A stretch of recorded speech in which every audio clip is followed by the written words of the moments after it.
Well, hello everyone. Welcome back. Dan Shields, the church guitarist here. It's good to be back on the new channel, so hopefully you'll subscribe down below if you were subscribed to my old channel, which is now Dan Shields Guitar. Anyhow, I wanted to go over some really cool voicings for the key of E, some magical voicings that'll make it so that you don't have to move your hand very much. You know, one of the challenges, of course, on guitar, on acoustic guitar, is moving your hand around a whole lot, and also bar chords. Those are two of the most difficult things to deal with. So I'm going to deal with the chords in the key of E. Now let me walk through just a little bit of music theory. Don't totally tune out on this because this is important stuff. But if you're in the key of E, that means you have the key signature of F sharp, C sharp, G sharp, and D sharp, 4 sharps. And that would give you this scale: E, F sharp, G sharp, A, B, C sharp, D sharp, and E. Now, if I played chords for each of those, they're always in the same order. It's always major, minor, minor, major, major, minor, and diminished, although nobody uses a diminished chord anymore, but I'll show you what to do with that one. So in this case, you would have the chords E, F sharp minor, G sharp minor, A major, B major, C sharp minor, and then D sharp diminished, and then back to that E major. Now on that D sharp diminished, incidentally, a lot of people will do a B with a D sharp in its bass, rather than, which has a tendency to sound kind of bluesy sounding instead. So if you see this, it's hard. If I would do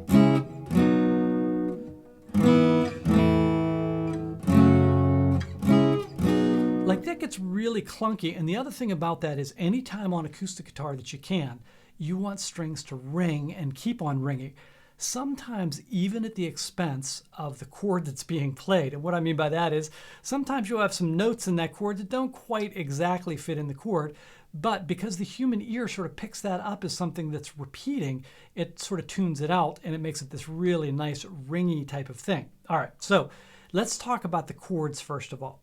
So instead of going from E to F sharp minor to G sharp minor, what I'm going to do is, first of all, I'm going to keep all of the chords with the E and B open on top. So here's my, I'm going to start off with a totally different type of E chord too. This E chord,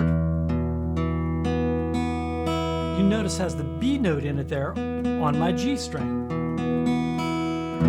And that's a big open sound. You can hear ba. That note makes it a little like clunkier sounding. Not bad, but you know, this one has a really wide open sound because it has no third in it. All right, now this is going to be the key to the whole thing. So I'm barring with that first finger. It'll be a little bit tricky, and a little bit tricky to make sure that that E string rings also, but you'll get used to this fast.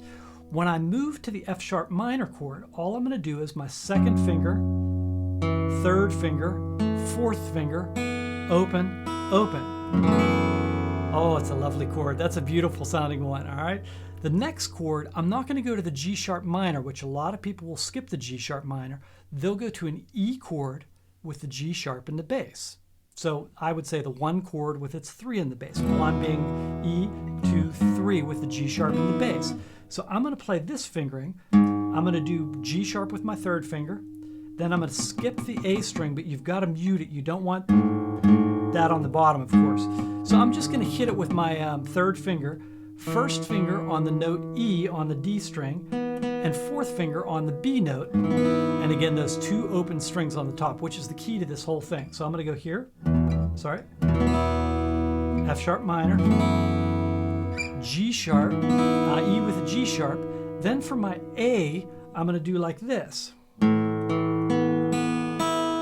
I'm going to do the exact same chord, but it's going to say A, E, B, B, E.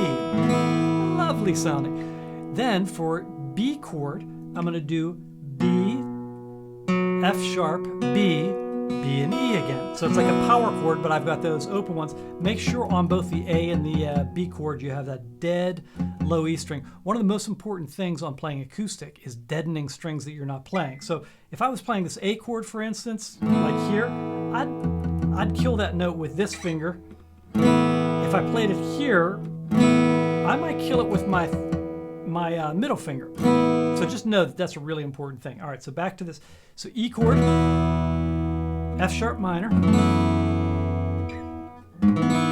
E with a G sharp, A chord, B chord. Now, instead of going here for the C sharp minor, I'm going to do this. C sharp, E, B, B, E. So you can see it's the same fingering on the top.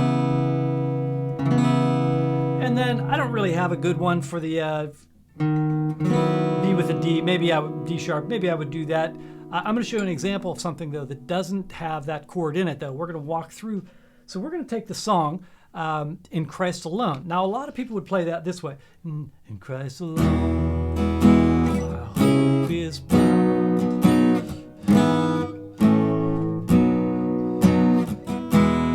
And you can see my hands moving around a good bit, and I'm fairly quick on those chord changes, but it's not an easy thing.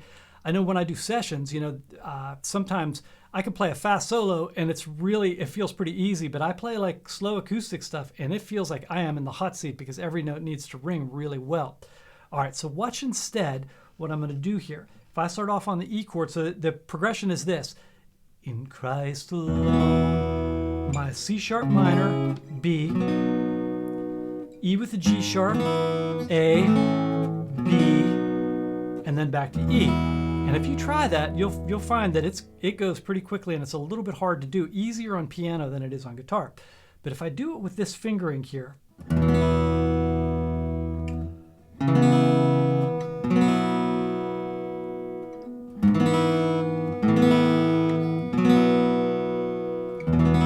let me walk you through that slowly. E chord, C sharp minor, B chord. Then I'm going to put the G sharp, so it's an E with a G sharp, A chord, it's actually an A2 chord, and B chord, and that would be a B sus4 chord if you got technical on it, and then back to the E chord. All right, let's try that again. In Christ alone, my hope is found.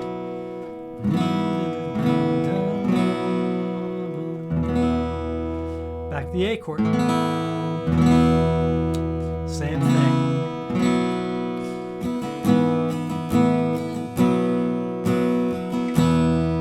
All right. Now, one other thing on that. If you do the Passion version of this song and you have a drummer who's playing with you, you want to listen to his foot and his snare to get your rhythms on it. So on this song, the guy's doing like boom, tack, boom, boom, tack, boom, boom, tack, boom, boom, tack.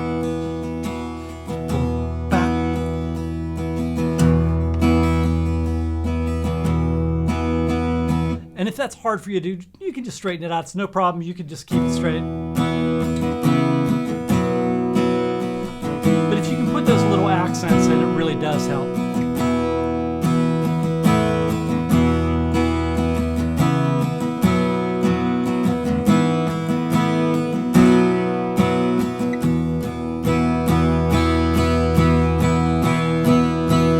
Okay, that takes us into the bridge.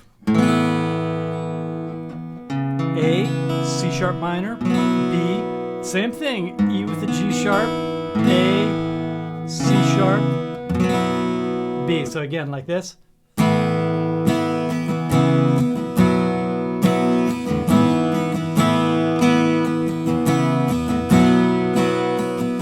Back to the beginning.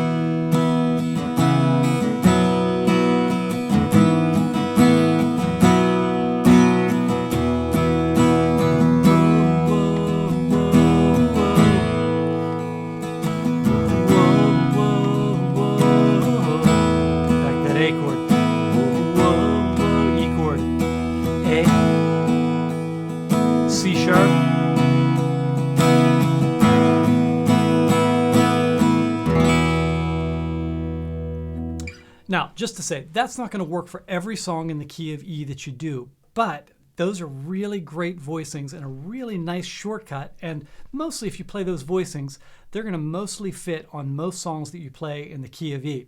So anyhow, hopefully you'll be able to apply those to some different songs, but I would practice, just go through In Christ Alone, the Christian Stanfill Passion version, to really get those down. And once you get them under your finger, you'll be surprised how easy they are and how quickly they come to you. So hopefully that helps you out. And until next time, God bless.